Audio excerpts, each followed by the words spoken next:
A baby octopus curls its arms around a child-proof bottle. It grips the white plastic lid. It twists. The lid pops open. You might think it's just a clever animal solving a puzzle, but the real reason is far stranger. That tiny octopus isn't using its brain the way you'd expect.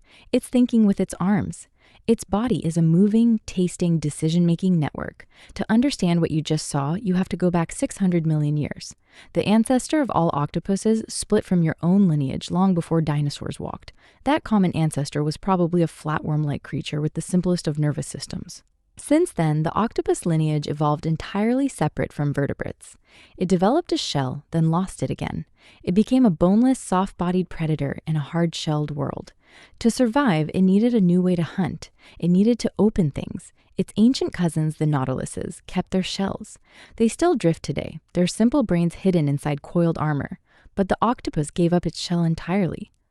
That loss was a gamble. Without protection, it became vulnerable to every passing fish. But it also became free to squeeze into crevices. Free to wrap its arms around anything it could taste. Free to evolve a mind that could outwit the armor it had lost. Most predators use jaws, claws, or brute force. The octopus had only soft tissue and a tiny beak, so it turned its entire body into a sensory net. Each sucker became a tongue, a finger, and a brain all in one. Over time, its arms grew their own intelligence. Today, an octopus has a donut-shaped brain wrapped around its throat. But that's not where most of its thinking happens. 2/3 of its neurons are in its arms.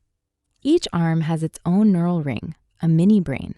An octopus arm can taste chemicals, sense textures, and move on its own.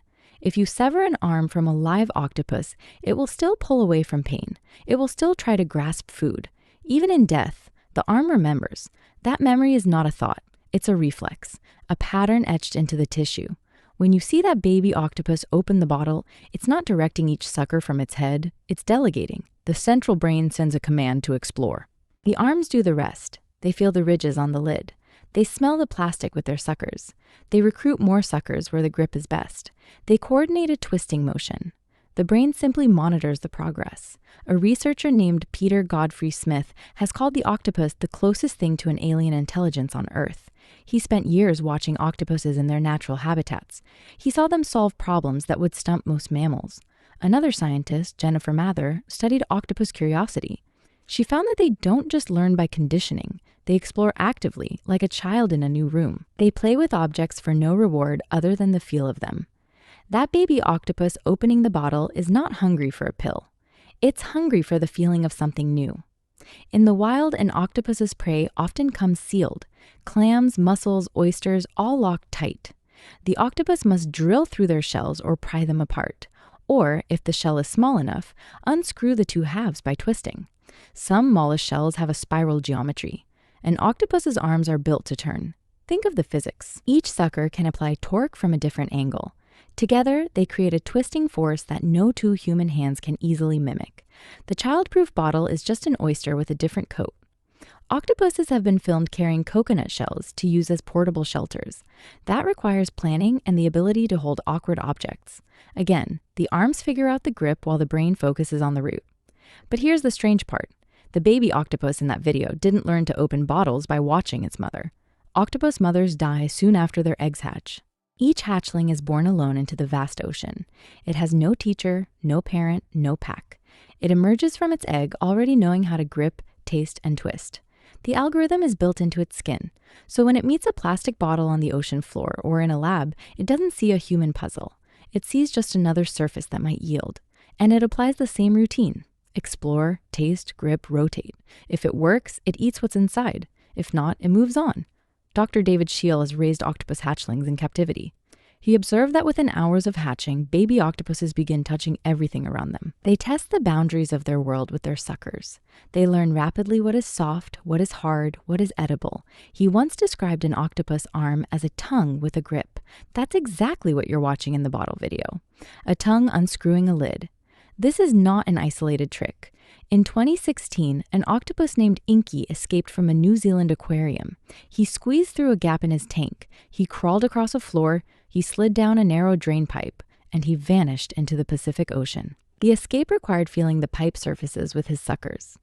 It required coordinating dozens of muscles to flatten his body. The same embodied intelligence that opened the bottle carried Inky to freedom. Now, consider this. The child-proof cap was designed for human children. It requires a precise combination of push and turn. A human toddler lacks the strength and coordination, but an octopus hatchling, with no brain resembling ours, does it easily. Is the octopus smarter than a toddler? Not exactly. It's not even solving the same problem. Your brain commands two hands with opposable thumbs. The octopus's brain gives a general go-ahead, and then 40 independent processors take over. It doesn't need to understand the concept of a thread. Its suckers simply find the groove and follow it. The bottle opens not because the octopus decoded it, but because the octopus's body is a master key. This upends the human-centric view of intelligence.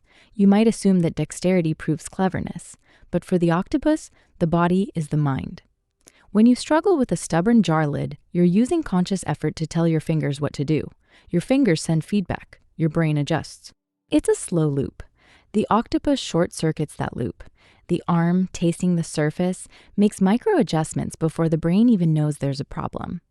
It's like your hand finishing a sentence without you. Can an octopus arm truly learn on its own? But can a severed arm really remember? That's what scientists had to prove. At the Hebrew University, Dr. Benjamin Hochner built a maze, a Y-shaped tube with ridges along the inside. Octopuses reached into it blindly, guided only by their sucker's touch.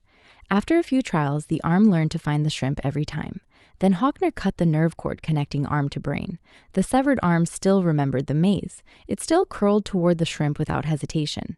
This is embodied memory, woven into the tissue. The baby octopus on your screen was using that same embodied memory. It wasn't learning about bottles. It was remembering what a twist feels like from a million years of evolution. So why does this matter to you? Because you live with animals that also think in ways you rarely notice. Your dog doesn't open bottles. Its mouth is not a hand. Yet it can pick up a single kibble from a pile using only its tongue and lips. That coordination is also a distributed task. The jaw, tongue, and lips are guided by feedback loops older than domestication. When a dog gently takes a treat from your fingers, it is solving a force problem in real time. Your cat batting a bottle cap across the floor isn't just playing. It's running the ancient program of a solitary predator testing prey. The tap of the paw is not random. It probes for weakness. For the moment, the cap will spin just right. If the cap moves, the cat's pupils dilate. The hunt is on. The same force that turns the baby octopus's arms runs through them. It's the force of a body that evolved to act first and ask questions later. And think about the objects you design. A child-proof bottle is a test of human cognition. It says this is a safe barrier between a dangerous substance and an inexperienced mind. The octopus, with a mind that is nothing like ours, treats that barrier as an invitation. It reminds you that human cleverness is only one kind. There are other kinds walking or crawling in the dark. What other locks surround you that are puzzles only to a human mind? Maybe the puzzle toy you give your dog is a lock for its nose and paws. Maybe the cardboard box your cat shreds is a safe it must crack. These are not just toys. They are invitations to an ancient kind of thinking. The next time you unscrew a lid, remember that you are using a brain to command two hands. An octopus does it with a body that is itself a thinking thing. It has no words for what it does. It simply feels the world turn. So the next time you see that video of a baby octopus opening a child-proof bottle, watch closely. The arms are not just twisting. They are telling an ancient story. A story of a lineage that learned to survive by feeling every crevice. A story that began long before the first human hand ever turned. The lid pops open and a small alien mind slips through the gap. A baby octopus, no bigger than your thumbnail, opens a child-proof bottle alone. And the universe grows a little stranger for it. If you enjoyed this video, please subscribe to our channel. There's much more to discover.